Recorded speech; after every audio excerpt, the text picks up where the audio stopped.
quentinho, ó, e o livro era melhor. Bom dia, pessoal. Eita, calma aí. Vamos ver nosso microfone funcionar? Deixa eu colocar aqui no celular.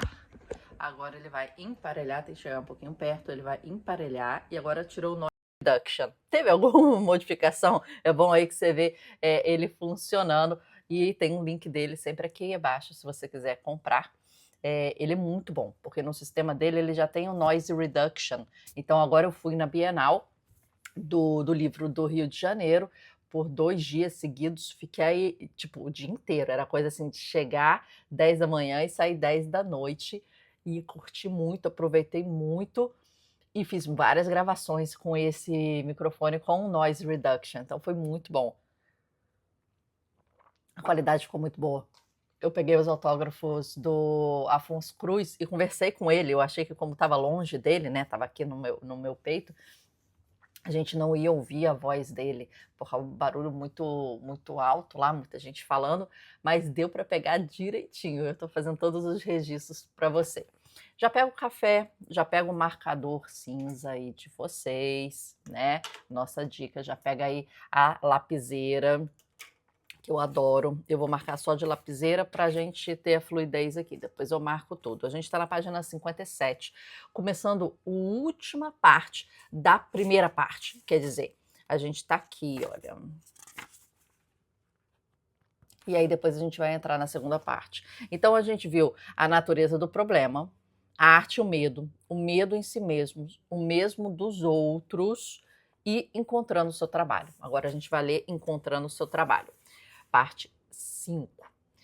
Você não pode entrar 2 vezes no mesmo rio, pois outras águas estão sempre fluindo até você. Heráclito. Essa frase é mais conhecida da gente quando a gente fala você nunca pode entrar no rio 2 vezes. Nem o rio e nem você serão os mesmos, né? Então, essa outra parte, as outras águas estão sempre fluindo até você, esse eu não conhecia realmente. Eu conheço mais desse jeito que a gente conhece. Nem você nem o rio serão os mesmos. O mundo demonstra uma perfeita neutralidade no que se refere a alcançarmos uma manifestação externa dos nossos desejos internos. Mas a arte, não. A arte é primorosamente responsiva. Em nenhuma área o feedback é tão absoluto quanto a criação artística. No trabalho, mesmo se ignorado ou indesejado pelo mundo, vibra em perfeita sintonia com tudo que colocamos nele ou retemos nele. No momento, no mundo lá fora, pode não haver reação ao que fazemos. Em nossa obra, não há nada além de reação. A coisa maravilhosamente surpreendente sobre essa reação é a sua veracidade. Olhe para o seu trabalho e ele dirá como você é quando se reprime ou quando se entrega. Quando você é preguiçoso, sua arte é preguiçosa. Quando você se contém, sua arte é contida. Quando você hesita, ela fica lá, encarando você com as mãos no bolso. Mas quando você se compromete, ela entra em chamas. Marca essa frase, essa aqui tá demais. Marca essa frase. Porque às vezes a gente acha que a gente não está falando da gente como artista. Quando a gente toca um piano, um instrumento, a gente acha que não está falando da gente. Quando a gente escreve, a gente acha que não está falando da gente. A gente está colocando a figura do eu lírico, né, na frente e está falando, não, é o eu lírico que faz. Aqui eu me coloquei nessa, né, a narradora se colocou nessa situação e aqui eu estou falando desse sentido. Mas de uma forma ou de outra,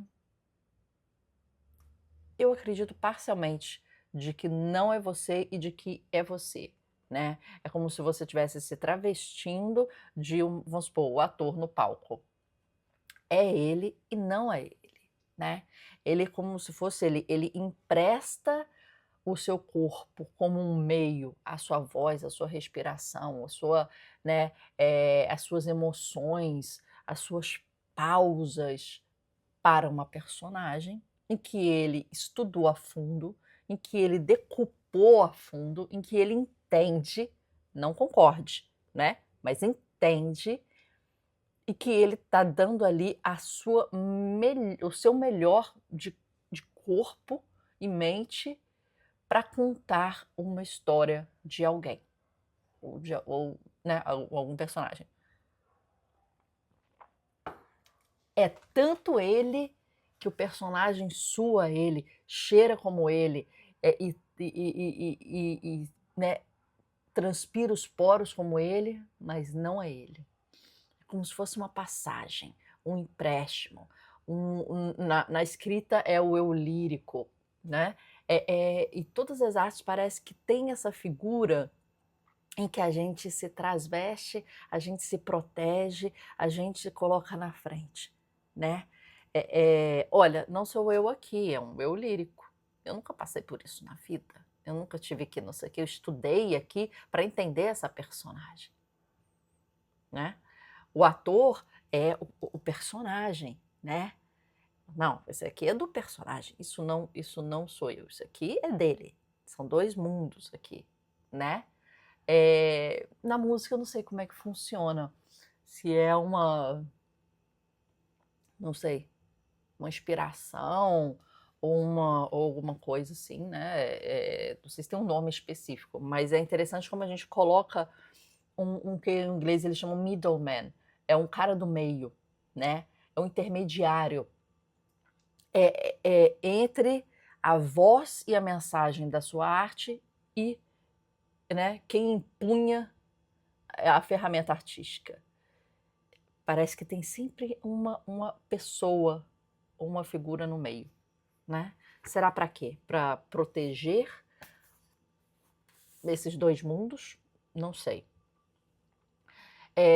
Recentemente, apenas por prazer, uma artista visual consagrada começou a dançar.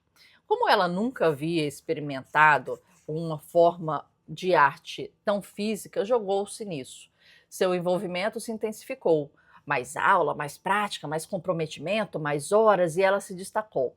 Até que um dia, meses depois, o professor perguntou a ela se ela não consideraria entrar no grupo de apresentações, e ela congelou. Sua dança desmoronou. Ela se tornou rígida e autoconsciente. Ficou séria, ou séria de uma maneira diferente. Ela não sentia ser boa o suficiente e sua dança imediatamente não ficou boa o suficiente.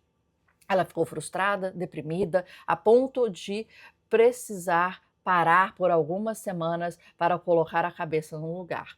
Mais recentemente, voltando a atuar em uma área nova e incerta, ela está tendo que aprender a gostar de trabalhar para os outros de uma arte que antes adorava para si mesma. Vou até anotar essa frase. Existe um momento em que a arte é só para gente. E muitas das vezes o artista até não se recorda desse ponto, porque ele foi muito no início. Existe um momento em que a gente fazia a arte só para os nossos olhos. Depois a gente abre para a família, a gente abre aquela gaveta que a gente esconde tudo, fica tudo escondidinho e ninguém sabe, né? Você vê, por exemplo, no British Got Talent ou American Idol, né? Essas coisas assim. Tem algumas pessoas que já falaram, tipo, quem tá aqui com você? Sua mãe, seu pai, seu irmão, namorado e tal? E a pessoa que tá indo lá cantar fala assim: não, eu vim sozinho, ninguém sabe que eu canto, ninguém no colégio sabe que eu canto, ninguém na minha família sabe que eu canto. Eu canto no banheiro, eu canto sozinho, eu canto não sei o quê, ou eu descobri que eu canto há muito pouco tempo. Tem agora um cara super famoso, né? Esqueci o nome dele, que tem um bigodinho, um cabelinho maior, até com um pouquinho de mullets, né? Fez várias apresentações. Você vê o audition dele, ele fala: aprendi a cantar tem 1 ano, nem sabia que eu cantava. Aí a moça pergunta, a Katy Perry pergunta: ué, nunca cantou parabéns pra você? Qualquer outra coisa, né, que a gente canta junto, hino nacional, você nunca cantou isso pra saber que você canta? Aí ele: sim, não, cantava parabéns pra você, não sei o quê, mas nunca eu nunca tinha ouvido minha voz sozinha, né, eu nunca tinha ouvido minha voz de uma maneira que eu entendesse que eu sei cantar. E o cara já tá agora bombadão com várias músicas e tal, e muito grande. Então, assim, tem momentos que a gente não sabe, aí tem momentos que a gente sabe só pra gente, e que a gente esconde, e canta no banheiro, e escreve, e guarda na gaveta, né, e coisas assim. E tem momentos que aí a família começa a saber, os amigos, os namorados, o ciclo próximo começa a saber. E às vezes morre aí, né.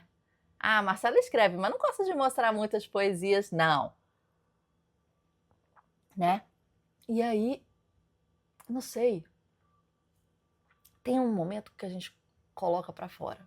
Nem todos fazem isso, nem todos conseguem, nem todos querem. E aí coloca pra fora. E aí é um fora em que ainda assim está no círculo, sai do círculo de primeira instância, que são os parentes diretos, contatos diretos, diários, né, e depois sai para o círculo de segunda instância, que aí a gente pode falar que são os colegas, conhecidos, e vamos supor, é como se a turma, os seus melhores amigos soubessem, seus primos soubessem, irmãos soubessem e tal. Aí depois viram os colegas de turma, né? Os amigos para os colegas de turma sabem, a professora sabe que você canta, que você escreve, né? Aí você posta alguma coisa nas redes sociais, aí algumas pessoas postam, por exemplo, aqui, o pessoal da minha casa fala, ué, quem é esse que respondeu? Eu falo, não conheço. E quando eu comecei a responder não conheço, né, porque antes eu conhecia todo mundo, assim, do meu círculo pessoal que escrevia, comentava, curtia, né, aqui no YouTube. Hoje eu tô chegando numa fase que eu não conheço, não ouvi falar, não sei de onde veio, comentou uma vez, continuou comentando, fez parte, comprou produtos, né, já conhece aqui a nossa comunidade. E aí começa as referências de pessoas que eu não conheço e que passo a conhecer e passo a, né, a fazer parte. Então isso assim, é muito interessante, né, porque você começa primeiro a fazer vídeos que você fala assim: "Cara, ninguém vai ver, tá pra mim aqui, tá um registro, só tô registrando aqui povo, né, o que que eu vou fazer pra mim, né, pra Marcela de 20 anos, depois eu vejo que eu li esse livro, eu vejo os meus próprios insights, poxa, aí depois você percebe: "Não, calma aí, tô fazendo para os outros também". E isso é um shift muito grande na arte, quando a gente está fazendo arte, quando a gente entende que a gente não está só fazendo pra gente, a gente está fazendo para o outro. E aí depois tem um outro momento que a gente não está só fazendo pra gente, está fazendo para o outro, mas está fazendo para as instituições, que a gente falou, para os críticos, para ganhar edital, para conseguir expor em local grande, para fazer recital, para ter que sair no jornal, para conseguir galgar níveis além. E a percepção muda da arte. No artista ideal, isto é, no artista real, os medos não só continuam existindo, mas existem lado a lado uns desejos que os complementam, que talvez até os motivem e que certamente os alimentem. A paixão genuína que realiza o trabalho ignorando os obstáculos torna-se com coragem, paixão esclarecida que realiza o trabalho aceitando por completo os obstáculos. Entre esses obstáculos se destaca a incerteza. Todos nós conhecemos a sensação causada pela arte que emerge das incertezas. A música, com sua estrutura densa e a abstração incorporada, é um dos melhores exemplos. Em performances musicais esplendorosas, há uma tensão contínua entre onde a base da música está e onde sabemos que ela precisa chegar. Nós ficamos incertos, momentaneamente, de como essa fuga pode ser resolvida e, ao mesmo tempo, sabemos que ela será. O mais difícil de descrever é o estado mental em que o artista está enquanto trabalha em uma obra assim. A maioria dos artistas mantém um discurso bem ensaiado à mão para resolver, para responder ao conhecido pedido de explicar uma canção finalizada. Mas, se pedirem a eles para descrever qual foi o momento enquanto criavam, bem, A resposta muitas vezes sai um pouco como Dorothy tentando descrever a Terra de Oz para tia Elma. Entre a ideia inicial e a peça finalizada existe um abismo e podemos enxergar do outro lado, mas nunca mapeá-lo por completo. Os momentos verdadeiramente especiais do fazer artístico são aqueles em que o conceito se torna realidade. Aqueles momentos em que o abismo está sendo atravessado. Descrições precisas não dão conta de explicá-los, mas se conectam ao maravilhoso sentimento de que a obra não está se fazendo sozinha e que o artista funciona apenas como seu guia ou mediador, permitindo que tudo seja possível. Levando tudo isso em consideração, a maior parte das vezes é mais enriquecedor ser artista do que espectador. Isso eu concordo. Sempre. Na verdade, por conceito, né? Sempre quem faz, quem toma a ação, ganha mais mentalmente, né? Cognitivamente, experiências, do que quem assiste. Quem assiste recebe aquilo de fora para dentro. Pode internalizar, pode raciocinar, mas não sai daqui, entendeu? Não sai do mundo das ideias, né? Do mundo do raciocínio, né? Ele fica ali. Pode virar uma boa ideia, pode virar um planejamento, pode virar um insight, mas nada além daquilo. Quem sobe no palco, né? Quem empunha a ferramenta, né? Quem faz acontecer, né? É que tem em si a história para contar, é que tem a bagagem, é que tem as marcas, é que tem as cicatrizes, né? É que tem a história dentro de si. E aí sim, essa história parece que trabalha como um moinho, como uma roda, para mexer e tocar diversos cantos do seu ser. E quando você é espectador, é só assim. E aqui? Sabe? Vem de fora, você fala, ó, legal, ok, pensei isso, raciocinei isso, ó, esse insight. Mas será que vai sair daqui para ir para cá um dia? Será que vai sair daqui? É o mais difícil, né? O que a gente ensina aqui, né? Mas é o desafio mais difícil. Você lê vários livros. Você está lendo aqui comigo? Mas vai mudar a sua vida. Vai conseguir fazer disso um hábito, fazer disso um insight, pegar alguma coisinha, uma faísca do que a gente está falando aqui e colocar na prática da sua vida? Esse é o maior desafio do leitor, que está recebendo de fora para dentro um insight que é mental, né? Mas o escritor, ele suou sangue, ele suou tudo para que ele pudesse transpirar e estar ali, né? E é bem complicado, mas muito mais prazeroso.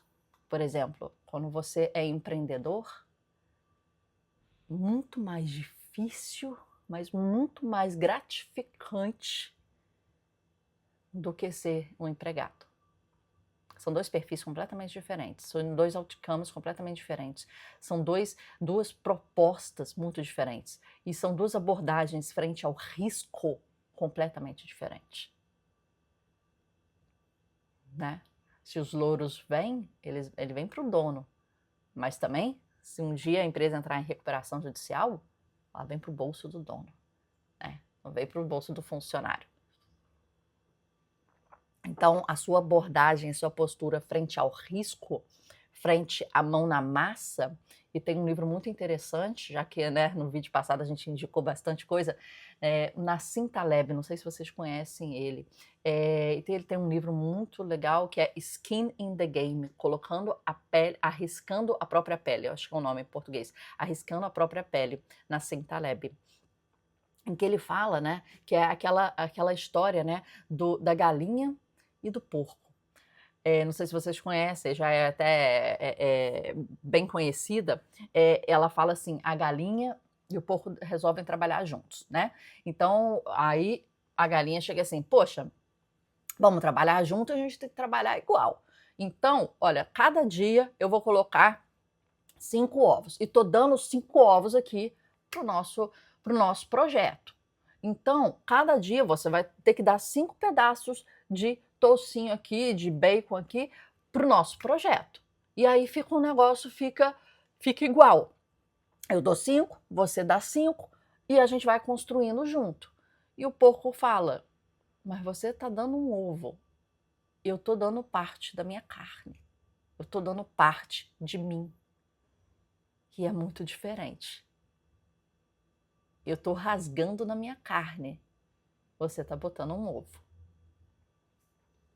E são entregas muito diferentes. Comprometimentos muito diferentes.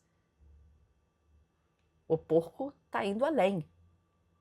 Vai ter um limite que ele não pode mais dar. E a galinha pode dar ovo, né, até muito tempo. E aquilo não compromete a sua essência. Não compromete a sua vida, não compromete o seu ser. O porco não. O porco estaria dando um pedaço da sua vida para o projeto. E tá aí a diferença de comprometimento que existe entre algumas pessoas. Tem algumas pessoas que dão all in, estão toda dentro, dão tudo. Chegam na ponta do abismo, não tem mais nada. E tem pessoas que ficam segurando. E dão muito pouco, e querem muito, e não entendem que elas estão dando pouco ainda para ter o resultado que elas esperam. Porque as pessoas, elas esperam isso de entrega, né? Isso de entrega. E isso de resultado. E a pessoa ancora aqui, às vezes, fama, que não tem nada a ver, né? Reconhecimento, aí começa a ter um pouquinho a ver. Mas ela quer fazer pouco para receber muito. Ou ela quer fazer pouco para receber rápido. Esquece que aqui existe o abismo que ele falou, em que é muito difícil a gente descrever. E quando ele falou aqui, me lembrou assim, cara, esse abismo, ele parece... sabe quando a gente entra num sonho? Sabe ou quando a gente passa por um momento traumático da nossa vida? Em que a gente sofre pra caramba. Em que a gente sua pra caramba. Mas termina e a gente não consegue lembrar. Eu não sou mãe. Ainda não sou mãe, né? Quem sabe um dia vai acontecer.